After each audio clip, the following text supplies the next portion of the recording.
प्रतीक झालंय आणि मला ही खूप आशावादी आणि खूप चांगली गोष्ट वाटते.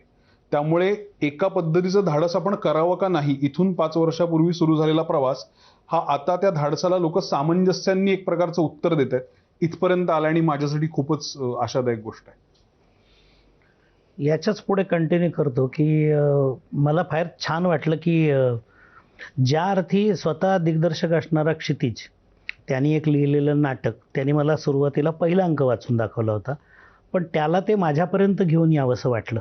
याचाच अर्थ मी आधी काही केलेल्या चांगल्या नाटकांची ती पुण्याई होती, किंवा ज्या पद्धतीच्या सादरीकरणाकडे, दिग्दर्शनाकडे किंवा नाटक या माध्यमाकडे मी जाणीवपूर्वक बघतो आहे.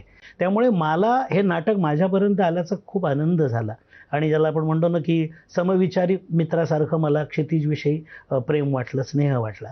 आणि अंक वाचून त्यांनी दाखवलं, माझ्या लक्षात आलं की जसं त्यांनी या धाडसाचं कबुली जबाब, तर मला त्याच्याविषयीच म्हणायचं आहे की अत्यंत माझ्यापर्यंत येताना त्याच्यामधला टप्पा मी सांगतो की तो अंक संपल्यानंतर असं मला म्हणाला की मी म्हटलं काहीच प्रश्न नाही, उत्तम आहे, तुम्हाला पुढचा अंक कधी वाचून दाखवतोस ते सांग.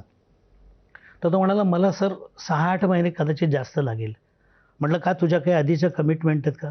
तर म्हणाला नाही, मी सुरुवात केली या नाटकाला आणि मी जे एखाद्या इमॅजिन करून काही कल्पक अनुभवांवरून इथपर्यंत आणलं त्याचं, आणि त्याचा खरंच पहिल्या अंकाचा पडदा पडण्याचा क्षण हा जवळपास नाटक संपल्याचं फील देतो एवढा तीव्र स्वरूपाचा आहे. ज्यांनी ज्यांनी बघितलंय त्यांना लक्षात येईल की त्यांनी त्याचं ड्रॅमॅटिक स्टेटमेंट केलं त्याच्या आशयाचं. तर तो म्हणाला याच्या पुढे जाताना मला परत अभ्यास करावा लागेल.